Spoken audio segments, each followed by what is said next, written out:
Hey, how's it going? Not bad. How you doing, Josh? I'm doing great. Thank you for taking the time to do this interview. It's my third time getting a chance to be able to interview you, and first time to be able to talk about some gruesome. Oh, awesome. Cool. Yeah, I was like, I think I know this guy. His name is extremely familiar. Oh yes, the first time was down in Milwaukee for Summer Slaughter a few years ago, and then just last year up in St. Paul when you were part of the Napalm Death Tour. There we go. All right, cool, man. Well, awesome. Thanks for speaking to me again. I appreciate it. Oh, absolutely no problem. Well, just a couple days ago, I got sent the brand new EP from Gruesome, and I gotta say, it sounds absolutely killer this time around. I'm glad to hear some new Gruesome in 2016.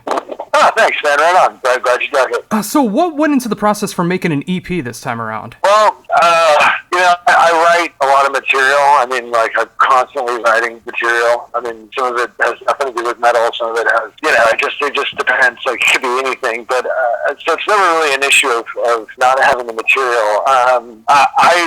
When we did the first record, I wasn't really sure what would come of it, if it was just sort of like a weird project, one-off, but it kind of took off and surpassed certainly my expectations, and I think pretty much everybody's. And we felt there was some momentum there, so we wanted to capitalize on it. And obviously, being a death tribute or clone or worship or whatever you want to call it, band, you don't have to cast around for a direction too much, I felt like had I really envisioned this as a multi-album kind of project, I probably would have made this record first because it's Scream Bloody Gore oriented. And when we were getting the material together, we kind of, there's just not as many different ideas going on Scream Bloody Gore, number one. It's very kind of monochromatic for Chuck.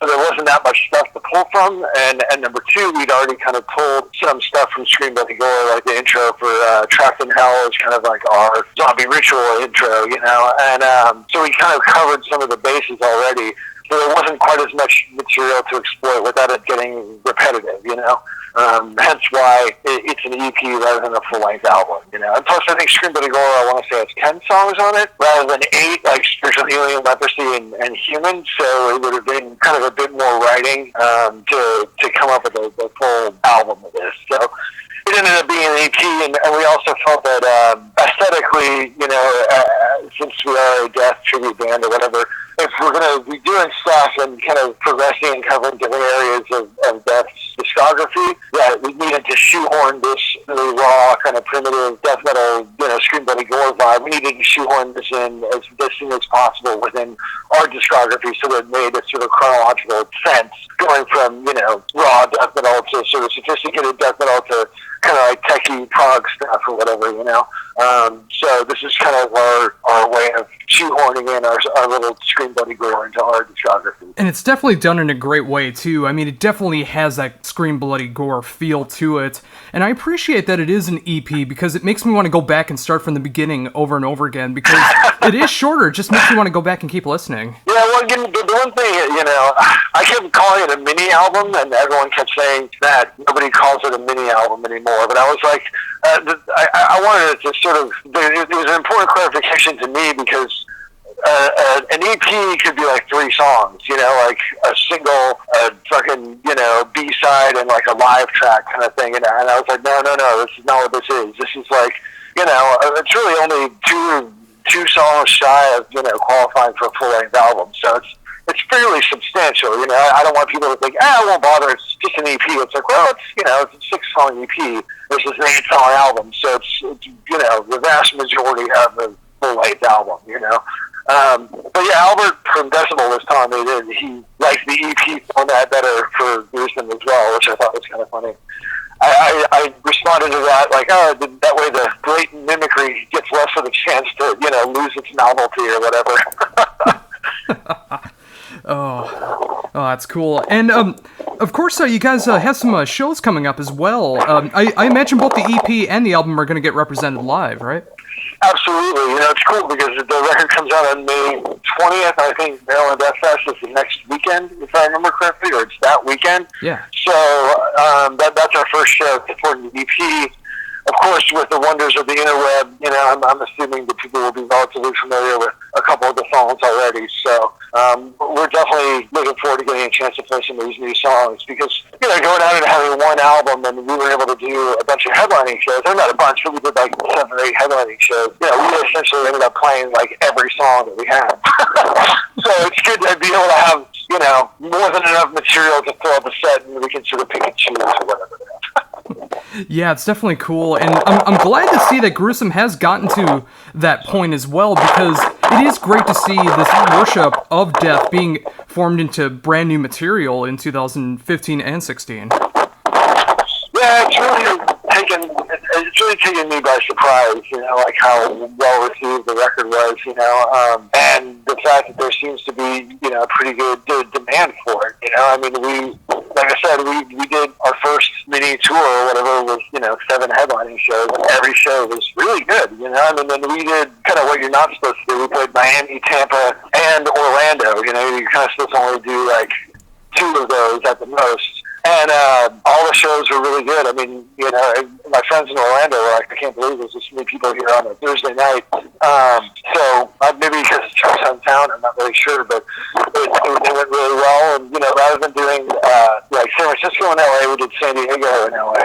And, even the San Diego show went off and was really good. So we're very stoked with how things are going, We went to Europe, we did Maryland Deathfest, and that show went over really well, and we sold a lot of T-shirts. So, which is a fairly good indicator that people, are stoked about it. So it's been really fucking cool, We're very humbled and we're very stoked that people are into what we're doing, Yeah, and I'm definitely one of those people, and I wish I could make it out to Maryland Deathfest this year.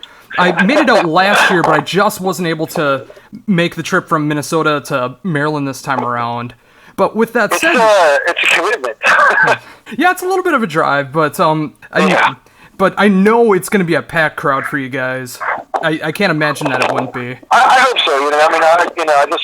I hope people come out and enjoy the gig and I know I'm going to have a good time even if nobody shows up to our show because I'll see a million old friends and drink 500,000 beers.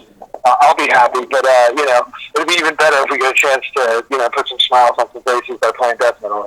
Absolutely. And what better than arguably the biggest extreme metal festival in North America? Yeah, for sure. We were very stoked to do Maryland, and it's one of those.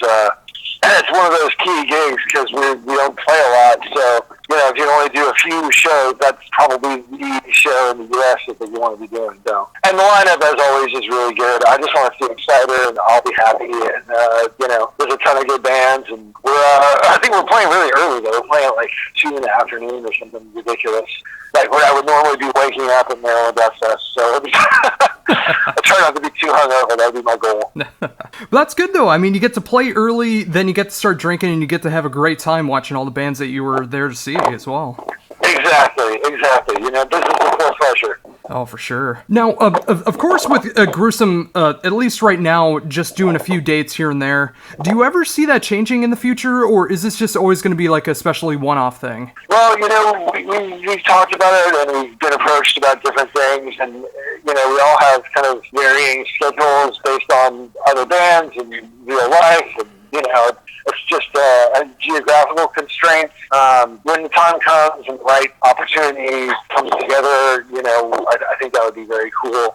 When we started the band, I thought just that one-off gigs here and there, and that would be sort of it, But like I said, it's definitely taken off a lot further than I thought it would. So, there's no immediate plans, but, we are kind of looking to the future and seeing how that can work. So we'll remain cautiously optimistic. How's that? No. Well, if it comes within driving distance of Minnesota, I would gladly love to be able to see you guys for the first time. Yeah, I think, like from what the label has said, the interest seems to be there in the records and stuff, and it's just a question of, like I said, the right kind of stars aligning.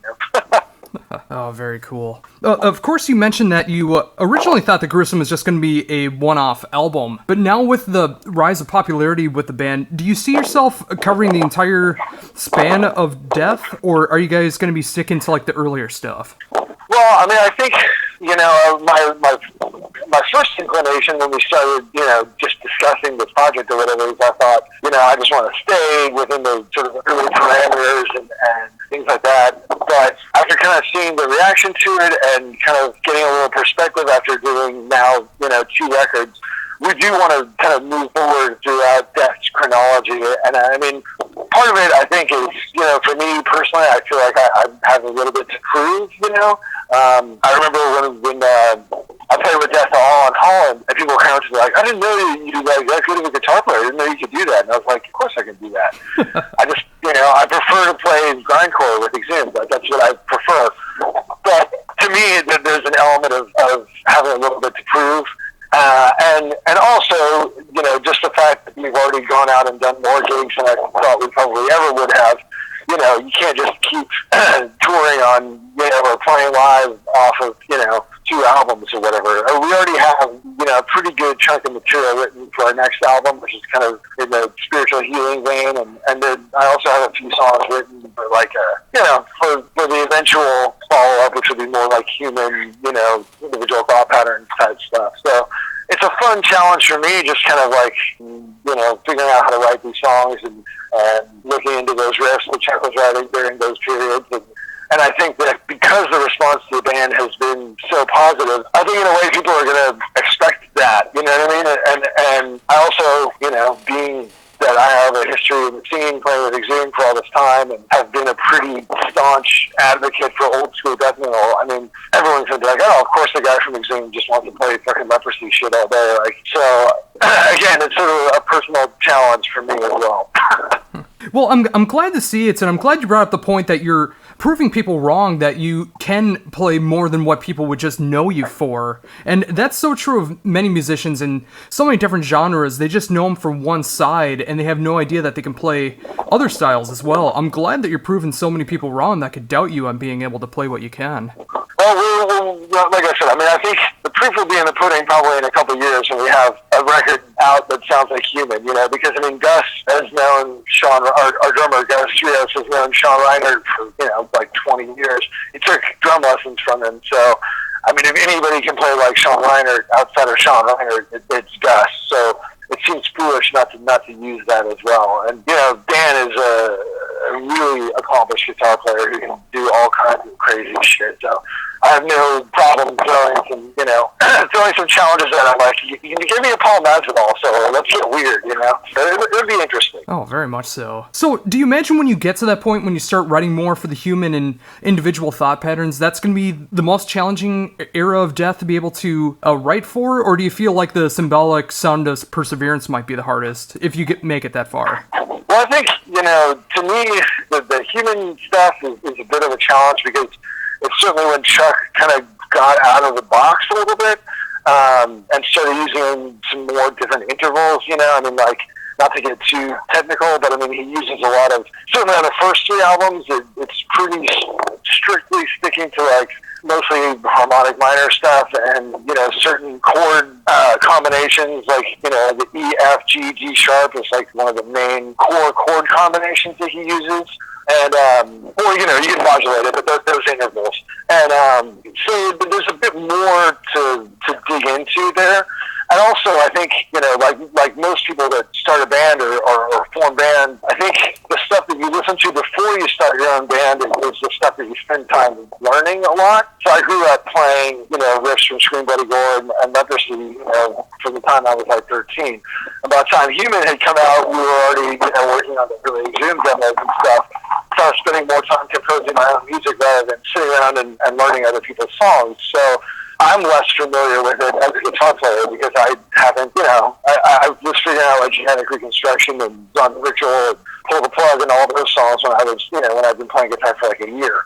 So that stuff's been with me personally the whole time. And the human stuff as a guitar player, I just don't know intimately. But it's been kind of a fun exercise, and a nice challenge for me sitting down like, okay, let's learn Secret Face there. Let's learn this, learn that, and it's, so it is a bit of a challenge. It's not impossible or whatever, but it's a nice sort of exercise to just, kind of keep my chops up and learn some new sides to Death, because the stuff in Savage Land, I could keep regurgitating that stuff all all day. But it's going to be fun to kind of move forward a bit, you know? Oh, very much so, and it opens up your creativity as well, because when you're used to just playing one style and then you start reaching out to other areas that you have interest in, it opens up your mind to a lot of new ideas that you may not have thought of before. Yeah, I mean, hopefully, you know, and it's also kind of just a fun exercise in general to be writing music essentially in somebody else's style, you know.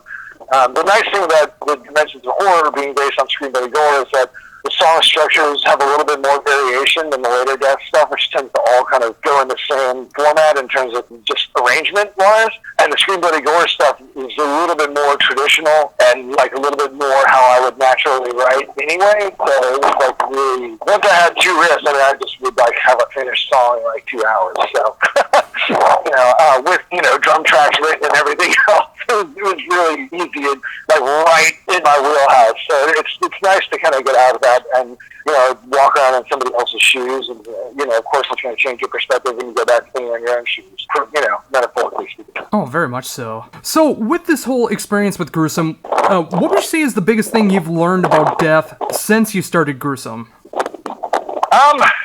You know, it's hard to say. I mean, I guess after doing the Death to All tour and sitting around with, you know, guys like Steve DiGiorgio and Gene Hoglan and Paul and Sean from Cynic and stuff, and Eric Greif, the longtime Death manager, you know, I feel like pretty comfortably versed just in the whole history of the band and, you know, the sort of dynamic that was going on.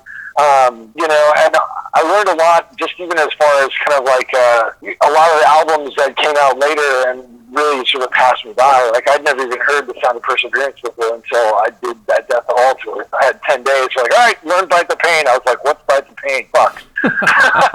So, I mean, it's interesting to me to see how the band has kind of been involved with people's formative experiences in metal, like, in a couple different generations, you know? And originally, I think part of what I wanted to do with Gruesome was sort of reclaim the legacy of the band, because I felt like it was kind of being hijacked by, you know, people that were into, like, prog metal or tech metal or whatever. And I was like, no, this is like a death metal band. Like, listen to Scream Bloody Gore, it's fucking death metal. But I've come to sort of appreciate all sides of the band. You know, the early stuff will always be my favorite, but it's very neat to kind of be able to pay homage to that and have people receive it so warmly and understand that we're doing it respectfully. You know, that was my biggest fear was people were going to think, oh, these dudes are trying to make money off some dead guy. Like, what a bunch of fucking assholes. And, you know, we try to make it abundantly clear that, you know, we got the okay from, you know, Death's manager, who's, you know, been involved in helping us, you know, in the early stages of getting the band together. And, you know, we make sure the logo looks the same, so you know that we're you know, not trying to pass this off as anything original, you know. It's been really cool to sort of see the hunger for more of this material and more of this music. I mean, obviously it's a shame that Chuck isn't here to be, you know, providing for that demand, but, you know, we're kind of soldiering on and doing the best we can in his stead, you know? Yeah, it's funny that you bring that up, because I do see that all the time with people saying that Death to All and Gruesome should not exist because Chuck is not around, but in my opinion, it's just about celebrating the music that Chuck created, and it would be such a shame to not keep that spirit alive. And if you have former members of Death being okay with it and playing in the band, and you have approval from everyone involved in Chuck's family for having these projects and endeavors going, I see absolutely no problem with it, and I love seeing it happening. I mean, I think that the thing is, you know, if you feel that it's, you know, over the top and it's too much, or you feel that it's tacky, I mean, obviously the best way to voice that is simply by not going to the gigs and not buying the merchandise, you know? And if people stop doing that, then I guarantee you Death to All will stop. Like, if nobody shows up to the fucking gig, they're not going to go back out on tour again. But there's a demand for this, and, you know, what Eric Greif, the Death manager, said was like, well, you know what, just because Beethoven's dead, you shouldn't play his music. And I was like, I mean, comparing Chuck to Beethoven is a bit of a stretch, but I mean, he is in the business of, you know, of inflating the legacy of Chuck and his music. But I see his point at the same time. It's like, well, you know what, it'd be different if it was like Chuck was on tour with Death, and then, you know, Sean Paul, Steve DiGiorgio, and Max were on tour as some other band, Death BC or whatever the fuck, you know. That's a real different situation. Chuck, for very obvious reasons, is not able to continue. And also, you know, Chuck's family was involved with getting Death All started. And his estates, which is managed by the same guy who manages the band, blah, blah, blah, his intellectual property estate does get money from these shows, which goes to his family. So it's not like there's all these people sitting there, stealing fucking money from this guy. Whether people know all that or care about all that is a totally different thing.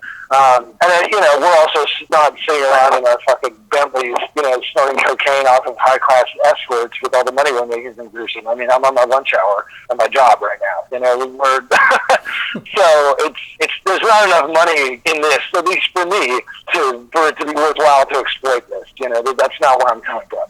And if people aren't into it, I can respect that, or if people say, well, this is pointless, why should I listen to it? Because I already have Death albums, I can respect that too. And, simply don't buy it, That's the easiest thing to do. But it's difficult I shouldn't say it's difficult. It's actually really easy to judge what other people are doing when you're on the outside and to say I would do blah, blah, blah. And it's like, well, it's not usually that cut and dry. And, again, if you don't like it, don't support it. And if a lot of people don't support it, then I guarantee you it will stop. That's all I can say. But running around on the internet complaining about it is a waste of your time. That's fucking stupid. Okay, so I have my next interview on the other line. If you're ever up to talk about anything with Exhumed again, or if there's any new gruesome stuff, I would absolutely love to keep talking to you about stuff in the future. Cool. Well, I'm sure that's going to happen on both counts. So I'll be talking to you in the relatively near future. All right, sounds great, man. Have a great rest of the day. All right, thanks, buddy. Take care.